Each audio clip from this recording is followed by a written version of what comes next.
Hello, this is Darren at Moonhare Studio, and today I'm just answering a question about why I have this little unit stuck on my desk. So this is the Korg NanoKontrol 2. It's been around for a few years now, and it's obviously stood the test of time. It's very cheap. It's less than £40 in the UK. It's light. It'll fit in your laptop bag, so it's a perfect sort of door controller that you could take away if you're on the move. You've got a nice transport bar. In fact, if we have a look at the gubbins online, you'll see comes in a bewildering variety of colours, black or white. But yes, you've got this little transport section here. You've got pan pots across 8 channels with 8 faders, and you've got solo, mute and record arm on each channel. So, you know, all of the basic functions you could probably need while you're on the road. But why have I got it? I've got this QCon set up. I don't need a door controller. Well, I actually bought it originally because my keyboard slides in and out under the desk, but if it's completely out, then I find it quite difficult to reach the controls up here. It's just not really that comfortable, but it does mean I can't access any of the sliders and controls underneath the desk, or certainly not easily.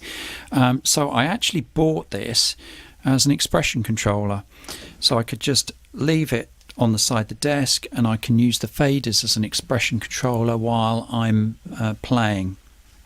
Now, having bought the unit, I suddenly realised that actually it's a bit pointless just using it as a 3-fader controller. I could actually use it for other things. It's actually now an extension of my F keys that I program in on the QCon. So I've got a lot of go-to functions here, but I've replicated some of them over here, but I've also added others that I thought would be useful. So I'll show you the process of doing that. Now this is for Cubase, but it will work in other doors, I'm sure of that. But you will need to download the Korg controller editor software. It's totally free of charge. Just download for Windows or Mac, depending on what computer system you're on. And it comes up like this. When you run that, you're able to actually program different CC numbers into your faders, in this case here, or the various buttons. And in fact, when you look at it on my system, you will see that I've got various buttons, solo, mute, records, with stickers all over the show, because that's what I'm actually using for my various controls. Now I've altered these. This originally was 0 to 7 along here on the faders. That would be for your standard door controller, but I've changed them so that one is the mod wheel CC, CC21 is vibrato in Spitfire, and 11 is your expression. I've programmed a couple of others in there as well, which are very Spitfire oriented, but the rest of the controllers remain as they are, and they won't in themselves do anything until you actually program them in. Now you can save your layouts, and you can open layouts. So the generic layout, as I say, with 0 to 7 along here, but I've got my Moonhare Nano 2 setup saved there.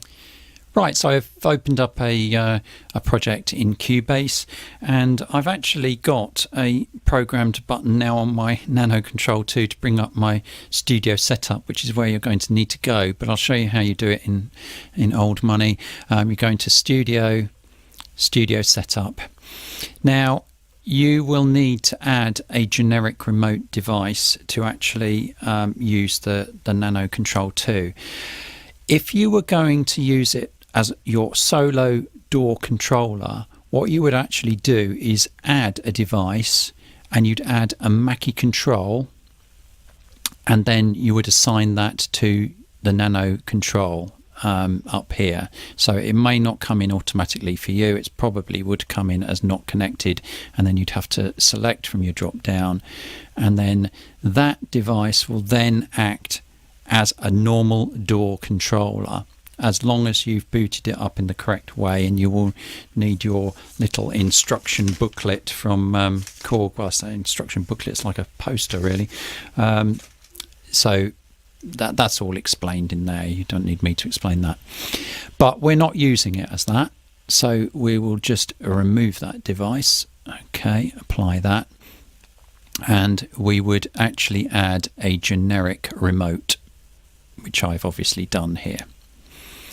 Now what I've done with this is I've actually started to program in all of my own controllers. Now bearing in mind that this little device here has got a whole load of different CC controllers mapped to those buttons.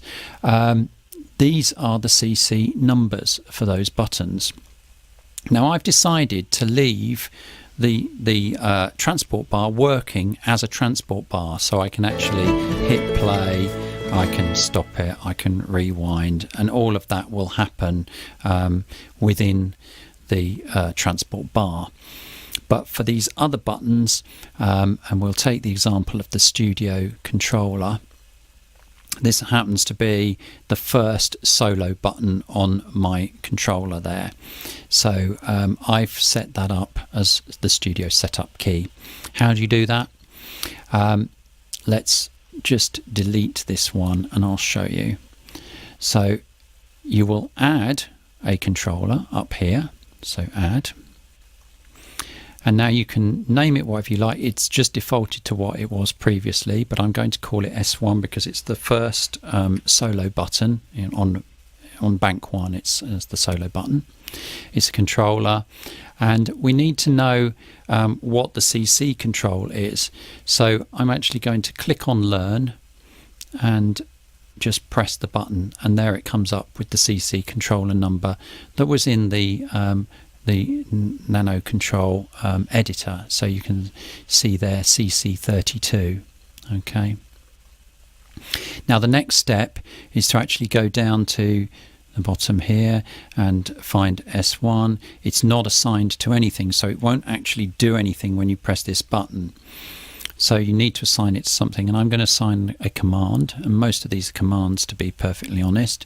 Then we go along to the channel category.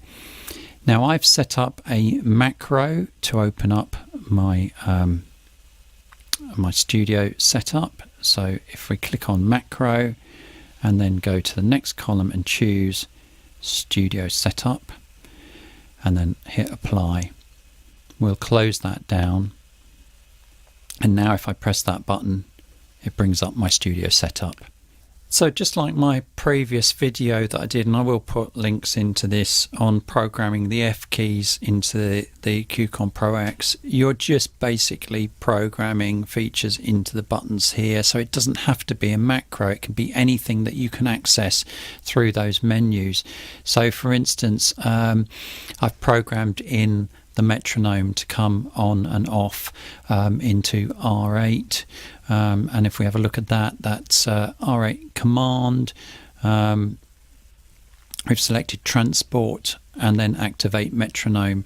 So that allows me to, let's just start that up, and I can just click that in and out. Don't know if you can hear that, it's quite soft really, but there you go. So there, that's that. I've got various other commands in here that I'm gradually putting in. Paste and copy is quite useful actually. I use that quite a bit for pasting in new sections. I've got a duplicate track command in there, which again, you know, if you say the bass trick that people do where they'll copy the bass track down and then distort the second version of that. So I mean, if I do duplicate track, Cubase will go ahead, it'll duplicate it. Now I've got it set to just duplicate it without the data, but it's a series of commands in that macro, and the last one is to delete the data if I just wanted to replicate the instruments and record new parts. But if I just click any of my undo buttons, I've got undo buttons all over the show now, so if I click undo, it's pasted the actual data in as well. So I've got 2 versions of that track, and then I could quite easily go into my mixer. So I've now got two bass guitars, and I could stick a let's see, some horrible distortion effect on there, and let's just move this out of the way. I wasn't really going to cover this in this section, but why not? So I've got this here, and I can just add a bit of crunch to it, and then we've got the 2. Let's just bring that down and just add a slight bit of extra dimension to it when you're actually playing the whole piece. Anyway, that's beside the point. So I hope that some of that has proved to be useful. We can use these little devices in whatever way we see fit. As I say, I think it's a great little thing to take on the road with you if you just want a little controller. You could stack, 3 or 4 of these up for, 120 pounds and have a 32 channel mixer if you really wanted to do it that way. But for me, it's just a really useful way to get a load of shortcuts there, and also the purpose that I really wanted it for, which was just to have access to that expression as I'm playing. Those who like and subscribe, then please feel free, but you don't have to. There's loads of good channels out there with decent content on that I'm sure are cluttering up your in trays already, so don't worry, but if you like the video and you want to hear more, then just keep in touch. Thanks a lot. Bye.